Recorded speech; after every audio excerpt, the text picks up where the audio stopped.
you get yourselves to? Okay. Alright. Hello everyone. My name is Emily Guilford and I'm going to talk to you all about becoming organ donors today. It is nice to be in the company of my fellow peers.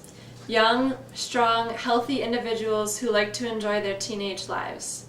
But let's imagine for a moment that you aren't the healthy, energetic individual that you are today. It wasn't long ago that you were running around with your friends enjoying the summer off from college. However, now you're not even able to go back to college in about a month. It's not even likely that you will live that long.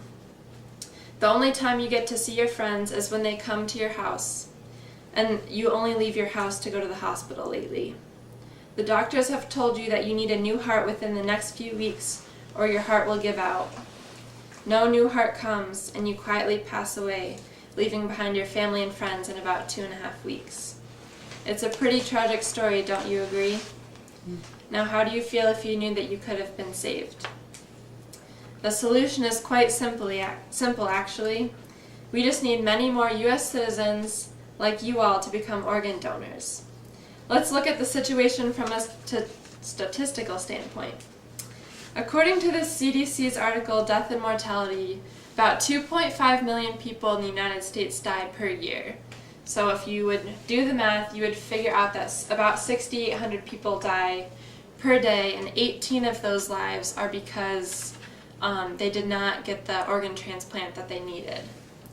One donor can save or help up to 50 people's lives. 79 people get an organ transplant procedure per day.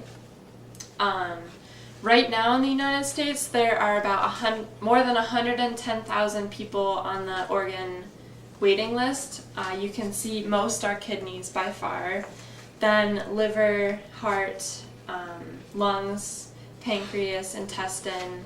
The less common ones would be skin, bone and bone marrow, and the cornea of the eye. The population of the United States is 318 million people, and less than a third, 100 million people, are signed up to be organ donors. So all of you should help to bring that statistic up some.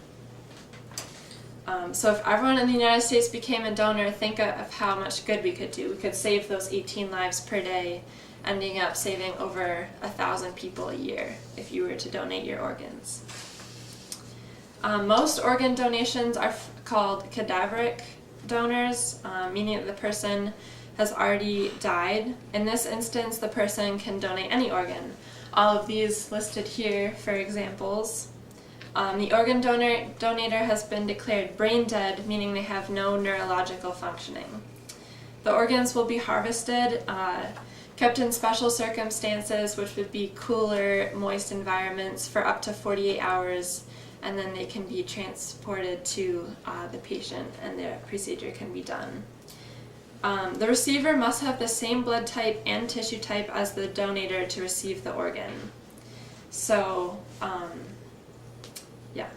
There's also another type of organ donation where the donor is still living. In this case, the donor could donate only a few different body parts. Obviously, one kidney because you have two, or bone marrow. They have those donations quite frequently.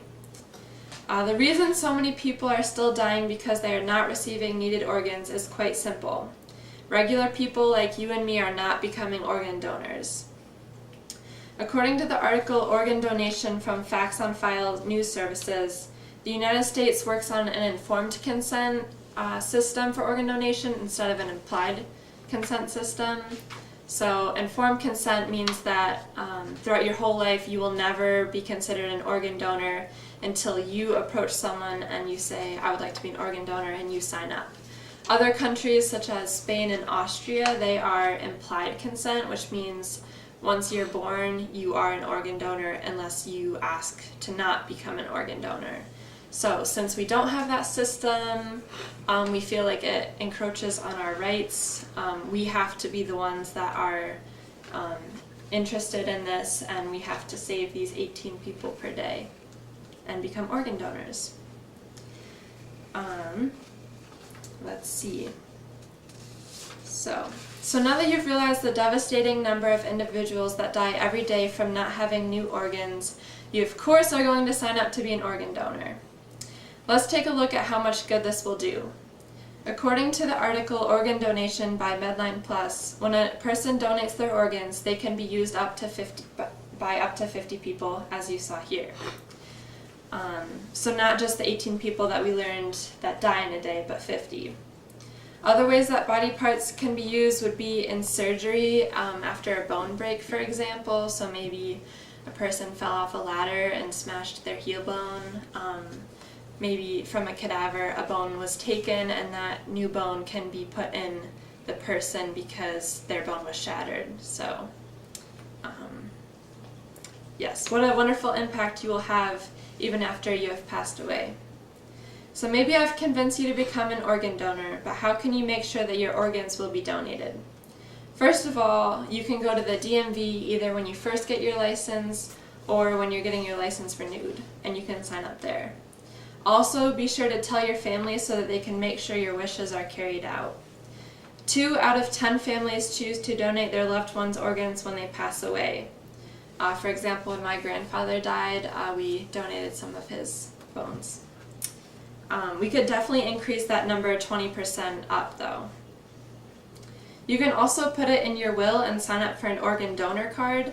You can achieve this even from online on the internet, such as the New York Alliance for Donation. According to them, there are 10,510 people in New York State alone on the organ transplant list. So out of these 110,000 people, more than 10,000 people in your own state are waiting for organs right now. Don't you want to be their ray of hope by selflessly signing up to be an organ donor? Thank you for your time.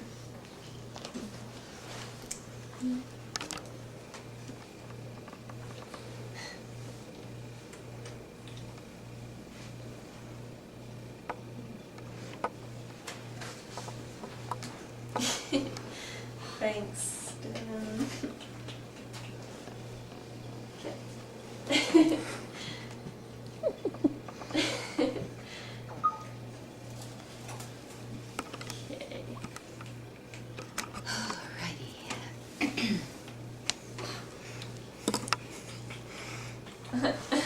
Okay.